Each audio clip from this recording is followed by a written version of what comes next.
Bendiciones a todos. En este momento vamos a dar comienzo a las palabras del Señor Jesucristo en Mateo capítulo 5 y verso 17 que dice: no penséis que he venido para abrogar la ley o los profetas. No he venido para abrogar, sino para cumplir. Versículo 18: porque de cierto os digo que hasta que pasen el cielo y la tierra, ni una jota, ni una tilde pasará de la ley hasta que todo se haya cumplido. Entonces el tema hoy es: ¿terminó la ley de Moisés o no terminó de la ley de ¿Finalizó la ley de Moisés o no finalizó de la ley de Moisés?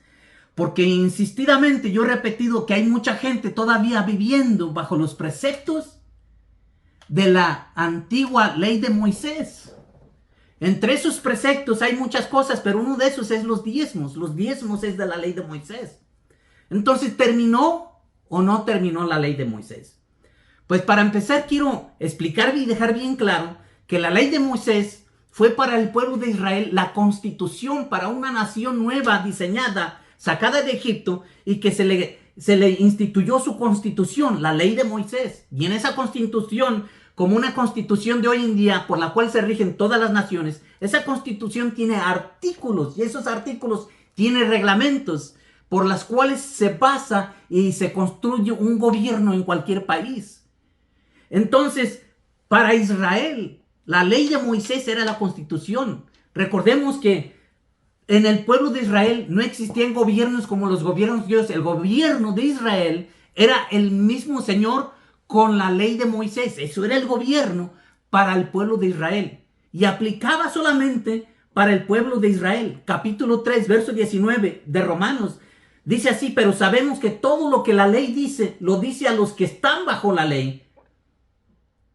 Sabemos que todo lo que la ley dice, lo dice a los que están bajo la ley. ¿Y quiénes estaban bajo la ley? Todos los israelitas. Todas las demás naciones ya tenían su constitución, sus reglas y sus leyes, muy diferentes o muy similares, pero aparte de lo que sería la ley de Moisés para Israel. Entonces, ¿seguimos o no seguimos con la ley de Moisés en el día de hoy? ¿Es el fin de la ley? Entonces, yo lo letrearía de esta forma, lo titularía: ¿el fin de la ley mosaica terminó o no terminó? Romanos capítulo 10, verso 4 dice así: porque el fin de la ley es Cristo para justicia a todo aquel que cree. Espérate. Entonces terminó allí, porque ahí dice que el fin de la ley es Cristo. El fin de la ley termina en Cristo. ¿Por qué? Porque en Gálatas 4 dice: pero cuando vino el cumplimiento del tiempo, Dios envió a su Hijo, nacido de mujer y nacido bajo la ley. ¿Por qué dice nacido de mujer y nacido bajo la ley? Bueno, si entiende un poquito, vamos a entender lo siguiente: que Jesucristo realmente nació bajo la ley. Y la genealogía de Jesucristo estaba regida por el pueblo de Israel y era bajo la ley. Entonces Jesucristo no nació fuera de la ley, no nació en la gracia, nació dentro de la ley. La gracia nació dentro de la ley. Jesucristo vino y empezó a implementar la nueva ley, o sea, el nuevo pacto. Y ese nuevo pacto lo hizo aclarar muchas veces, diciéndole y explicándole a la gente: ¿oísteis que fue dicho? Un ejemplo: ojo por ojo y diente por diente.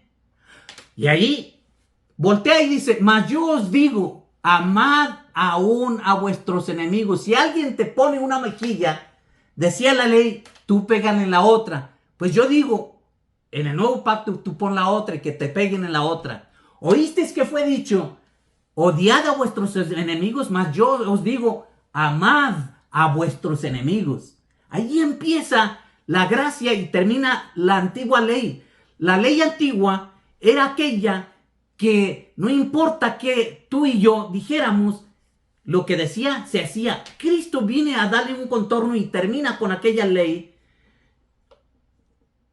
y empieza con el nuevo pacto. Romanos capítulo 6, versículo 14 dice: porque el pecado no se enseñoreará de vosotros, pues no estáis bajo la ley. Ya en Cristo no estamos bajo la ley, sino bajo la gracia, dice Romanos 6, 14. Capítulo 7, verso 4. Así también vosotros, hermanos míos, habéis muerto a la ley mediante el cuerpo de Cristo, para que seáis de otro, del que resucitó de los muertos, a fin de que llevemos frutos para Dios. La ley en ningún momento, vamos a recordar lo siguiente, también muy claro, muy importante, que no aplica a ningún pueblo gentil. ¿A qué se refiere pueblo gentil? Todas las naciones que no sean, excepto Israel. La ley solamente aplicaba para los israelitas y para aquellos extranjeros que quisieran hacerse ciudadanos israelitas. Entonces le aplicaba la ley de Moisés. Pero esa ley de Moisés jamás aplicó a ninguna otra nación. O sea que la explicación que estamos dando aquí aplica solamente a aquellos mismos israelitas que vinieron a aceptar a Cristo como su Señor. Estas personas israelitas ya no están bajo la ley de Moisés por la cual estaban antes, sino que están bajo la nueva ley de Cristo, el nuevo pacto de Cristo. Capítulo 8 de Romanos, verso 3 dice, porque lo que era imposible para la ley, énfasis, había cosas que eran imposibles lograrse dentro de la ley. Porque lo que era imposible para la ley, por cuanto era débil por la carne, Dios, enviando a su Hijo en semejanza de carne de pecado, y a causa del pecado, condenó al pecado en la carne. En su naturaleza humana, la humanidad jamás podía cumplir la ley. Porque eran tantas los mandatos de las leyes de Dios, que todos claudicaban, fallaban, tenían miedo, eran cobardes, eran rebeldes. Entonces, no podían cumplir la ley. Por lo tanto, la Biblia dice que todo aquel que estaba bajo la ley estaba bajo maldición, a menos que lograra cumplir la ley. Y nadie pudo cumplir la ley. Romanos capítulo 8, verso 4 dice, para que la justicia de la ley se cumpliese en nosotros, que no andamos conforme a la carne, sino conforme al Espíritu. ¿Por qué el pueblo de Israel no podía cumplir la ley? Porque seguía la ley de acuerdo a los preceptos humanos según la carne, no según el Espíritu. Recordemos que el Espíritu Santo, la era del Espíritu Santo en su generalidad total, no vino hasta después que aquellos 120, entre ellas Marías, estaban en ruego y oración, esperando la promesa de Jesucristo, que era el bautismo del Espíritu Santo. Cuando recibieron el Espíritu Santo y fueron investidos del Espíritu Santo, hubo tal estruendo en aquel lugar, de manera que todos los visitantes, porque era una fiesta que se celebraba y venían de todas las naciones, los dispersados de Israel, a celebrar la Pascua a Jerusalén, y ya tenían sus propios idiomas en donde habían estado, se maravillaban porque escuchaban a los 120 hablando en su idioma natal, de donde ellos provenían. ¿Cómo es que estos hablan nuestro propio lenguaje? Otros decían, están locos. Otros decían, están enfermos. Otros decían, están borrachos. Entonces se levanta Pedro y dice, no están borrachos, sino que han recibido la promesa de Cristo, han sido bautizados con el Espíritu Santo, y ahora empieza la era del Espíritu Santo, que hace trastorno, que transforma, que purifica, que da vida, que cambia la mente, que aplica el nuevo pacto de Jesucristo en aquellos que rindieron su vida a los pies de Jesús. Ahí viene el Espíritu Santo y empieza la transformación interna de las personas. Y cuando Cristo viene a transformar una vida, no empieza de afuera por adentro. Cristo empieza por dentro siempre. Por siempre, siempre empieza por dentro. Nunca empieza por fuera, empieza por dentro. Cristo entra en el corazón, se sienta y allí como Señor y Rey empieza a cambiar el alma. Las coyunturas de los tuétanos, los nervios, los huesos, todo aquello empieza a purificarse y empieza a salir de aquel cuerpo el pecado, y empieza el nuevo pacto, la gracia, el Espíritu de Dios, y ahora vivimos bajo la era del Espíritu Santo. Recordemos que la era del Padre fue en el Antiguo Testamento. La era de Cristo, el Hijo, fue en lo que se hizo presente en esta tierra.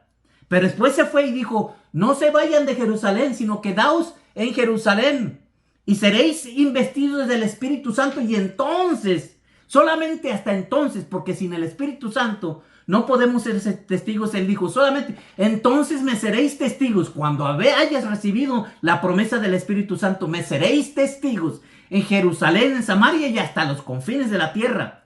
Pero alguien que no ha recibido el Espíritu Santo, o sea que ahora estamos en la era del Espíritu Santo, cumpliendo así el nuevo pacto de Cristo, abandonando, si somos de Israel, abandonando la antigua ley de Israel, mosaica, y siguiendo la nueva ley de Cristo.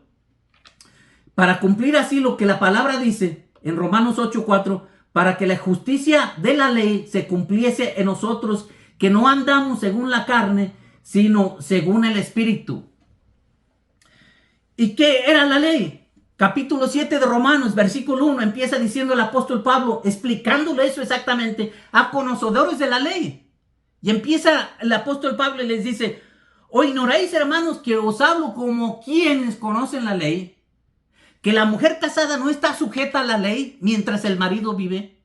Pero si el marido muriere, entonces ella queda libre de la ley. De manera que si que se casa con otro hombre, no es llamada adúltera. Pero si se casa o se mete o se junta con otro hombre estado casada con su marido, es llamada adúltera. Pero si su marido muere, esa esposa queda libre de la ley. Y entonces lee del versículo 6 del capítulo 7 del libro de los Romanos. Ya nosotros fuimos librados, morimos a la ley del viejo régimen para estar bajo el nuevo régimen de la gracia de Cristo Jesús. Porque morimos cuando Cristo murió, ahí morimos todo. En el capítulo 6 de Romanos dice que somos sepultados juntamente con Cristo en su muerte y nos sumergimos y allí desechamos todo. Si fuiste hebreo y fuiste israelita, ahí murió la ley. Cuando Cristo fue sepultado, ahí muere la ley. Cuando Cristo estuvo en la tumba tres noches, 3 días, ahí murió la ley. Y nace una nueva ley, un nuevo pacto, la gracia. Porque antes todo era por obras, pero ahora ya no es por obras. Ahora las obras son el resultado de la gracia. Ahora las obras de un cristiano son el resultado de la fe en Cristo. No son la razón esencial por lo cual tú eres salvo. Ahora las obras son el resultado de un encuentro personal que tuviste con Cristo por fe, por gracia, no por obras para que nadie se gloríe, dice la Biblia. Y así concluimos esta parte. Dios le bendiga.